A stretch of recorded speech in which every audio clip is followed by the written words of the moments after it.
Vamos tomar isso pela parte boa. Se os nossos alunos só errarem nos P's e nos C's e não houver mais erro nenhum, é um progresso imenso.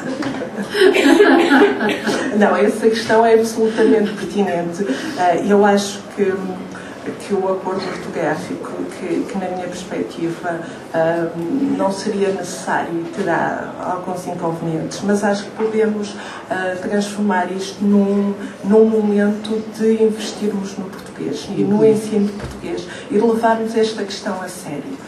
E é preocupante quando se olha para o acordo e se vê que o próprio texto do acordo tem uma série de galhas. Se um jornalista escrevesse daquela forma desastrada e o copy deixasse passar, no mínimo seriam chamados à atenção no dia seguinte e teriam uma repreensão muito séria. Portanto, quando o próprio acordo é um mau exemplo de um texto português, começa a ser preocupante.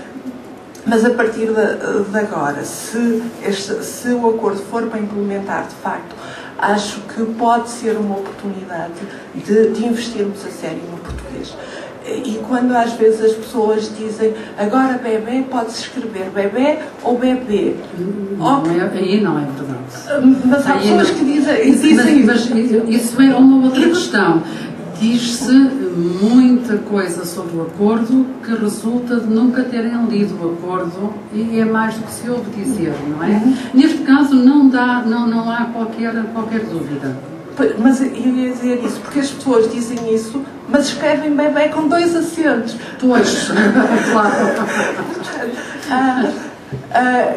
Há um trabalho de base a fazer no ensino português e acho que esta questão é fundamental. E quando dizia que se pode ser aproveitado mesmo a nível universitário para fazer um trabalho de português, de facto quem lida diariamente com português escrito e mesmo com português escrito de pessoas que não seria de esperar que dessem erros e erros graves, já se habituou a ver as coisas mais disparatadas e uma pessoa já não se espanta. E quando uma pessoa já não se espanta com os erros, começa a ser preocupante.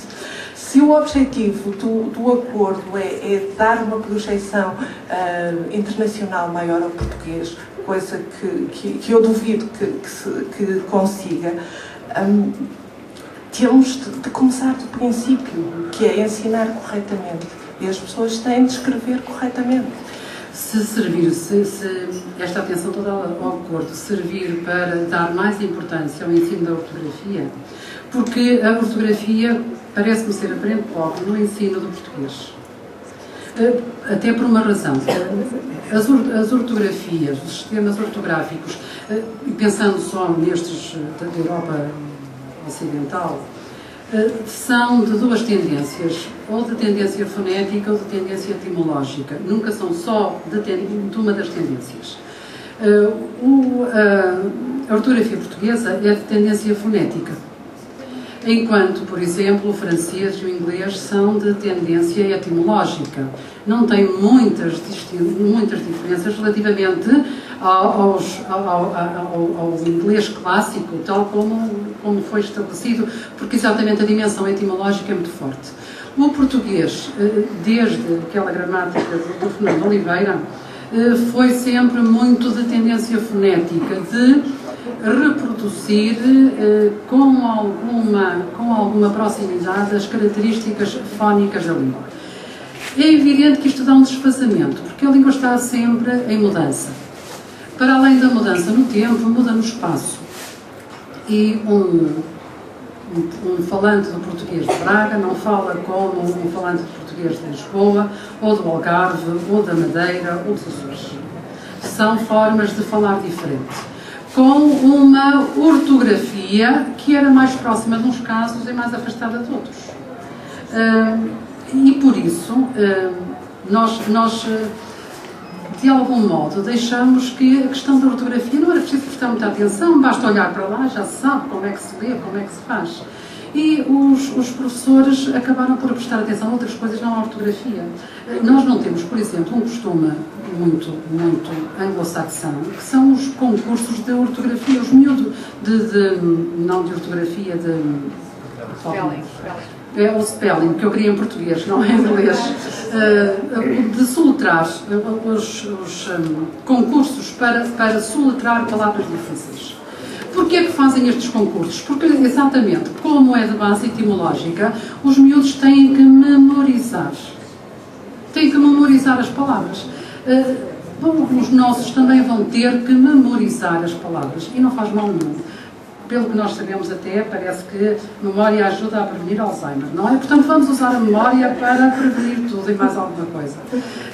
Pode ser que esta atenção à ortografia, ao acordo ortográfico, tenha como uma primeira consequência muito positiva fazer trabalhar de forma sistemática a ortografia no ensino básico e secundário. Mas o facto de andarmos sempre a mexer na língua também não ajuda a que as pessoas... Nós não andamos sempre a mexer e mexemos muito pouco. Não são muitas. Se formos ver, as mudanças são poucas e são tímidas. Eu sou a favor de um acordo ortográfico. Tudo aquilo que possa realmente fazer a força da língua portuguesa tem o meu apoio. Não... É um acordo ortográfico tímido, eu acho que realmente o principal problema é deixar aos falantes da língua portuguesa a opção, no caso das consoantes mudas. Em termos do IFAN, acho que é muito tímido e até com uma lógica também um pouquinho obscura. Mas o uso do IFAN era de ser mais corajoso neste caso. Até porque é uma questão onde os portugueses não acertam mesmo. Não há ninguém que garanta que sabe exatamente se todas aquelas palavras levam IFAN ou não levam IFAN. Há dias estava a ler uma questão que tinha a ver com o acordo ortográfico e dizia-se: Bairro da Lata deixa de ser escrito com IFAN. E eu pensei, eu não sabia que ele se escrevia com IFAN. Para mim, Bairro da Lata não se escrevia com IFAN, mas afinal, segundo a lei, escrevia-se. Ora, eu acho que poderia ser até mais sistemático, ir mais longe no uso do IFAN e reduzir muitos destes casos, porque não há lógica nenhuma que esteja subjacente, em termos de língua, que esteja subjacente ao uso do IFAN. Por exemplo, acho ótimo que tenha desaparecido nas formas de verbo haver, seguido da preposição de. Eu hei de, tu has de, não é? Desaparecem o IFAN porque realmente era caso único. É ótimo que tenha desaparecido. Desaparecem em poucos casos. Acho que devia até ser bem mais arrojado nesse nível. Sim. Aproveito para colocar aqui uma questão, não sei se na mesma ordem, mas que numa altura em que estamos a discutir se caem alguns P's, alguns C's, se saem alguns ícones, estamos também, por outro lado, a assistir a uma adoção de palavras novas, como estrangeirismos que realmente existem em tradução em português, mas as pessoas preferem dizê-los normalmente em inglês, como vou fazer um check-in online, ver se está tudo ok. Se por um lado não estamos a ser muito puritanistas neste acordo, ou em dizer não a este acordo, e estamos a esquecer-nos de outras influências que estamos a receber, ou seja, se este acordo acaba por não ser uma tendência natural. Se o problema aqui é ter sido imposto ou se poderia ser natural. Eu acho que a língua está permanentemente em evolução e algumas das palavras que foram surgindo também têm a ver com a própria evolução da sociedade. Por exemplo, as palavras ligadas às redes sociais e ao mundo da internet, por exemplo, que eu estou a lembrar que são palavras que mais recentemente entraram no nosso vocabulário.